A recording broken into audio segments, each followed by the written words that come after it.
Balance, Under Armour, like they got some legit shit, bro. When it comes to comfort. Yeah, New Balance is good. They're running shoes. I like to buy running shoes more and more. So I think about that more than I think about the brands. But my point is that we all want to go along and get along. You know, we want to agree. We don't want to disagree. We don't want to be ostracized. So it's like what Hmm. happens is you end up with a bunch of people who don't really think for themselves at all. You know, and it gets to the point where it becomes difficult for them to even do it. It's your brain is a muscle, your mind is a muscle or whatever. You don't use it, you lose it. Hmm. You gotta exercise it. So but the system that we live in, robots, so everything is so easy and you don't have to think about it. Society is already set up for you. You know how you have to behave. So long as you just go along to get along, you can make it through society just fine without knowing a damn thing, without knowing nothing. Zero skills. Zero skills. And no compatibility with other people, other humans and stuff. Somebody said, what does the title Gospel of Judas mean? Well, that's the title because that's what we're going to talk about today. So I usually like to mosey around till I get to the topic. So but that's we are going to talk about the Gospel of Judas. It's basically a book that was left out of the let's say the traditional Bible, the current Bibles. You know, it's, what do they call it? Non-canonical. But a lot of people don't. We covered it in one of the other shows, and we went down the list, and this one was on the list of books that have been left out of the Bible. Books that aren't there, that maybe should be or whatever. What I mean, however you want to look at it, regardless. But this is all like real stuff. Like they got evidence of all this stuff as far as the writings go. So yeah, so that, and it's funny that a lot of Christians don't know about all these books that's left out the Bible. But anyways, today we're gonna focus on one of them, and it's the Gospel of Judas. And anyways, there's a video that we're gonna play and dissect and talk about, where the guy he's explaining he's talking about the Gospel of Judas. He's gonna read some of the writings out of it, and some of the stuff is really cool. I think it caught my eye, so I wanted to talk about it. It's it. That's what we're gonna talk about. You there, Deuce? Did I lose you? Nah, I'm still here. I'm still here, brother. All right, all right, all right. Man, y'all was sending me a lot of videos and shit. Was Yeah, that you? man. I was sending them, bro, because this kind of stuff that I have been watching. It's from the Emory University. Um, it was a couple of other platforms that I sent them from as well. Um, I have been like watching this stuff, and this is stuff like I had watched a while ago, and just kind of came back around to after last night's segment, you Okay. know. Um, but yeah, bro, you know, uh, yeah, definitely. Yeah, and it's fun. The other one is David Hoffman. He has some really good interviews. And there's a video. I don't know if I sent it to you guys. It's the most. It's called, the title of the video is called "The Most Intense, Heartfelt Description of Racism I've Ever Filmed," and it's on the Dave Hoffman channel on YouTube. And it's a Hmm. video about 2 years ago. So yeah, man, I was just kind of looking at that. I was having a conversation. I had a brief conversation with my with my wife earlier when I got home today, about 6 o'clock this evening.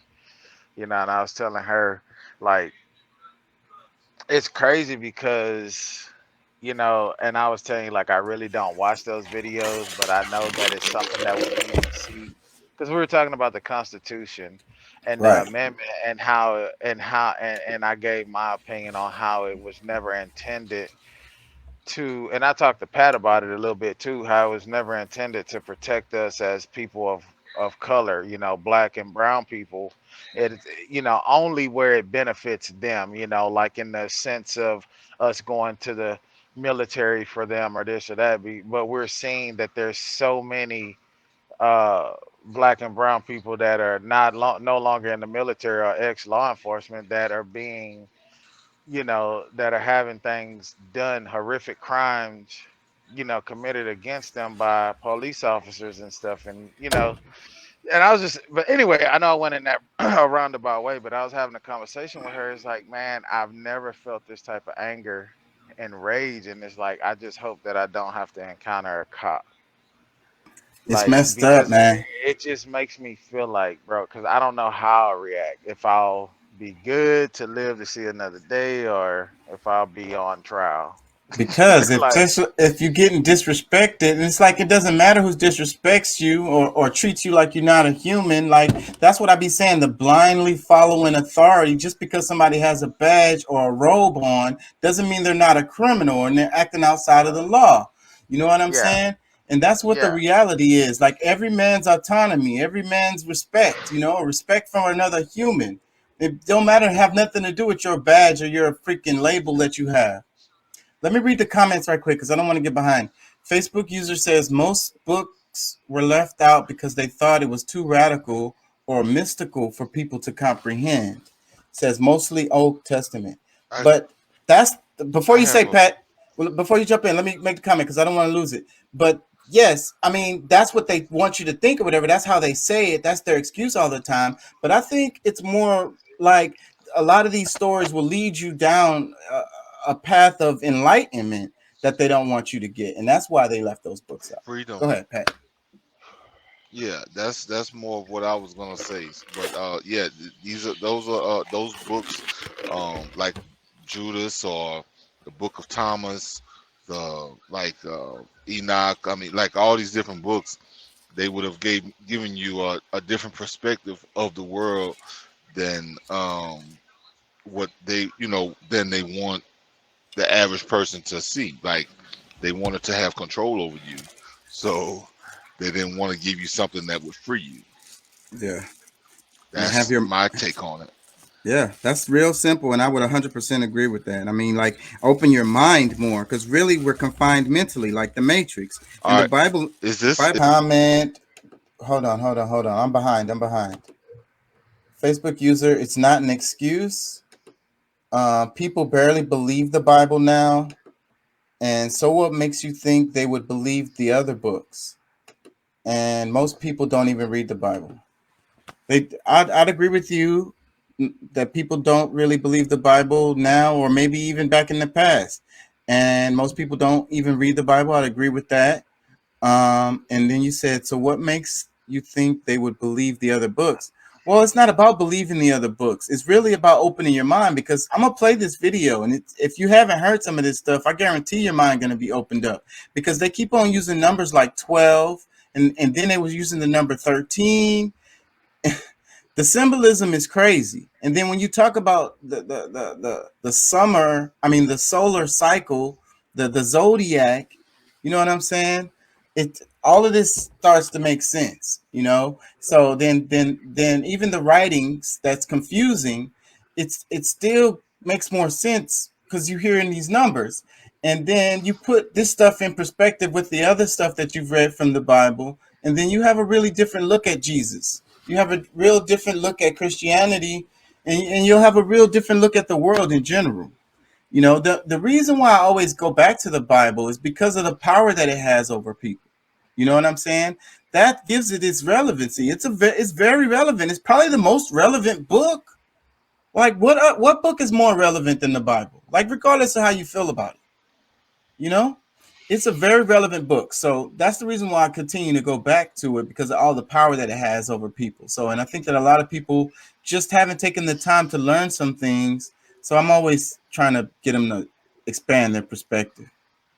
I think it has power just for the simple fact, like, you can be a person that's pretty much illiterate and don't know how to read, but you know a quote from the Bible, or something. Somebody can speak up on something or And say a everybody quote knows a or a quote. scripture. And Yeah, everybody knows a quote, at least one scripture that they could just roll off of their tongue and then be like, what you need to do is read your Bible. Or whenever somebody say something, they roll that quote off of their tongue or whatever. Yeah. Yeah. Anyways, y'all, don't. I'm not trying to be bashing right now, so I don't want to go there. This is all educational. Um, if your mind isn't open to read the Bible, then how would it make sense reading the other books?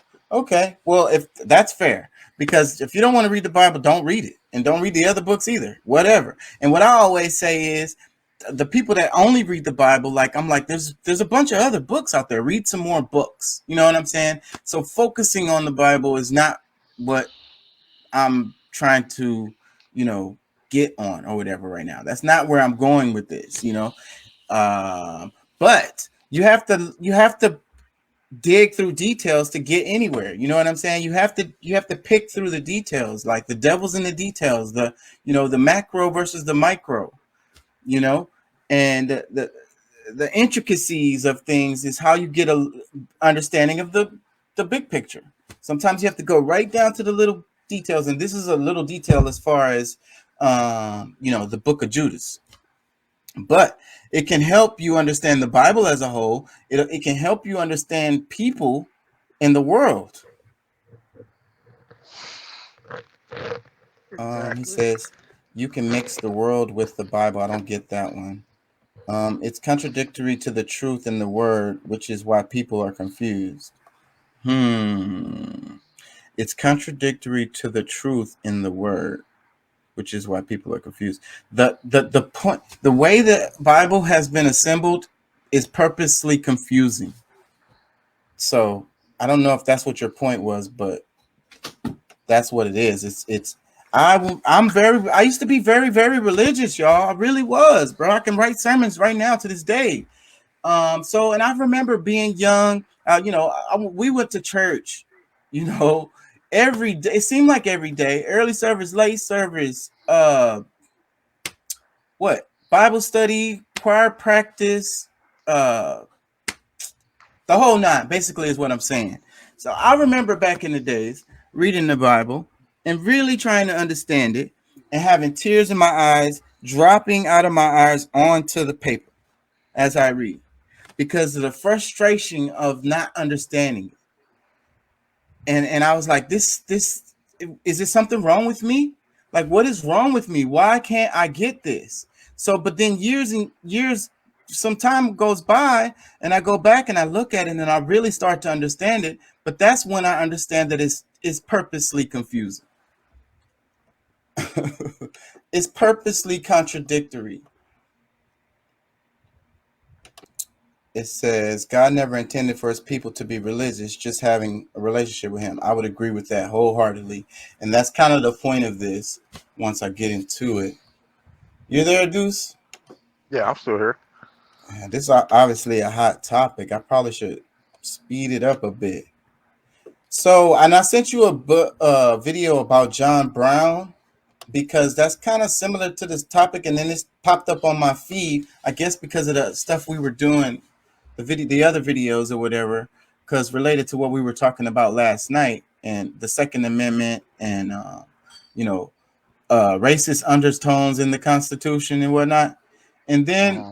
the whole thing with like bleeding Kansas, the start of the Civil War.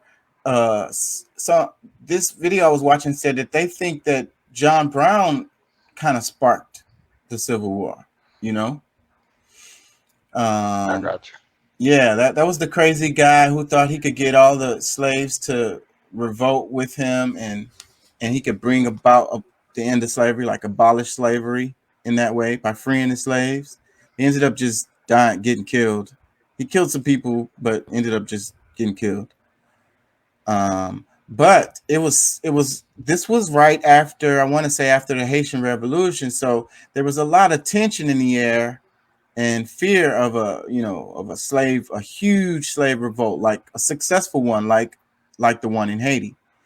So I think that's true, and that's that did have a lot of impact and led to the Civil War.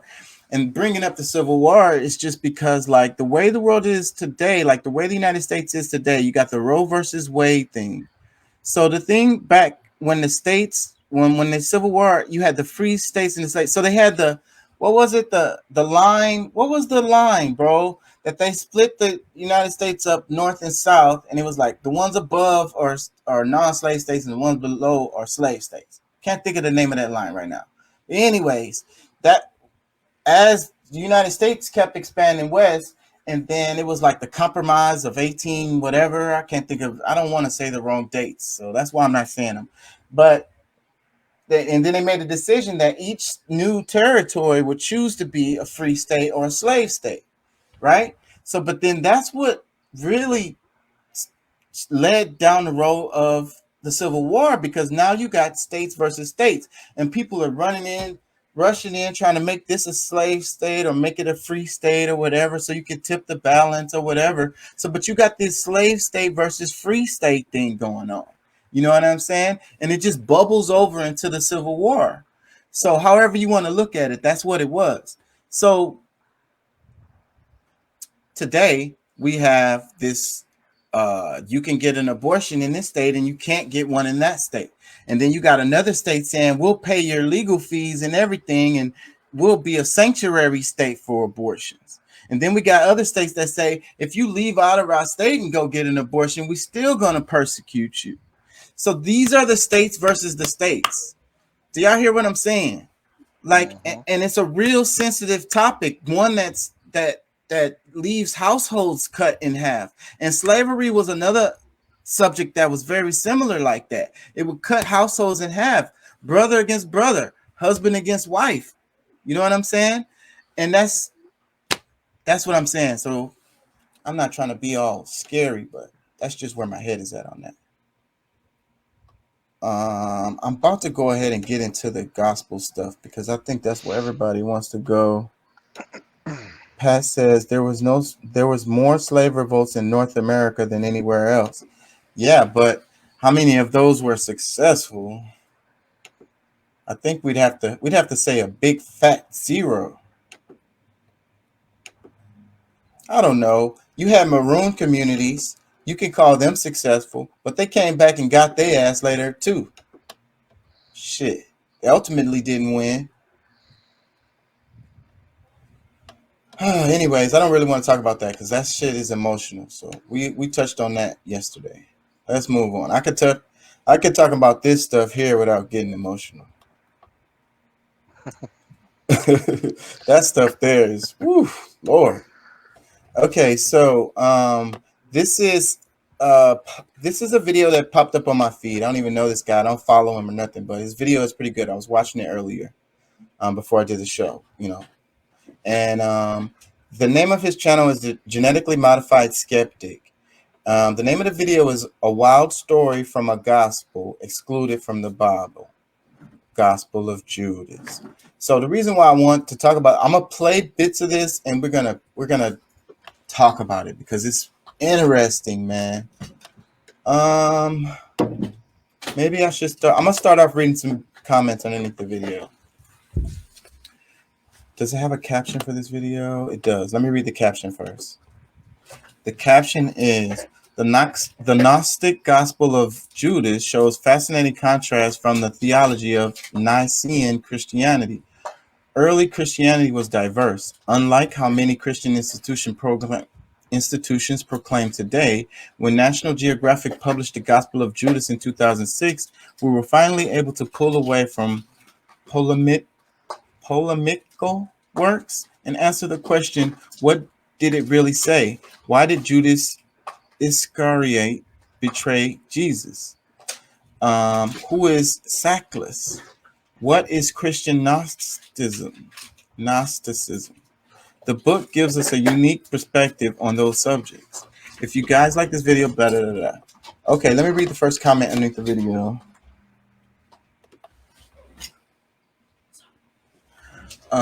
It says, the whole idea of Jesus saying the generations will follow a false god actually sounds quite prophetic and ahead of his time when you think about it. He seems to even be encouraging others to think for themselves. It's fascinating. Wow, that's perfect. And I swear I haven't read none of these comments. That comment sums up what the point of me even playing this video is and what I'm trying to get across. And like we said earlier about how these books were left out to keep people from, freeing themselves, basically, you know. So let me read this comment again. It says, the whole idea of Jesus saying that generations will follow a false God actually sounds quite prophetic and ahead of his time when you think about it. He seems to even be encouraging others to think for themselves. It's fascinating. So there's a part in Judas, the story of Judas, where Jesus is like, you following the wrong people. You doing these sacrifices. I'm getting ahead of myself. Anyways, because I want to get to that when the video is playing. Let me read a couple more comments. It says, instead of trying to believe, I decide to learn. I really love this quote. Yes, that's what the guy said in the video. Another one, it says, honestly, this Gospel of Judas sounds like an awesome narrative for a fictional work. I'm imagining all the played out LOTR style, and it sounds really cool. I think it would be. I think you could do a lot of the stories and make them into like animated something, but don't make it too serious, and probably don't even tell people that it's the story from the Bible. Don't even tell them. Call it something else, animate it, and people will love it. Let me read some more. It says, as an atheist, I've always thought this story is an acid trip. Pretty much everything you hear from Christians, Jesus pretty much calls them idiots for believing. He says there is more than one God. Then he says he isn't the son of the violent God, Old Testament God, maybe. Boy, oh boy, this one left me perplexed. A couple more comments and I'm going to get to the video. It says, I remember being asked to leave Sunday school class for asking, the crucifixion sounds terrible, like a really painful way to die. But what if Judas never betrayed Jesus? If Jesus was a rock star, the crucifixion would be his first #1 single. If he was an actor, it would be his breakout role that won him an Oscar. What would Jesus have been without the crucifixion? Will we be sitting here talking about him at this very moment? I think that's a really good question right there.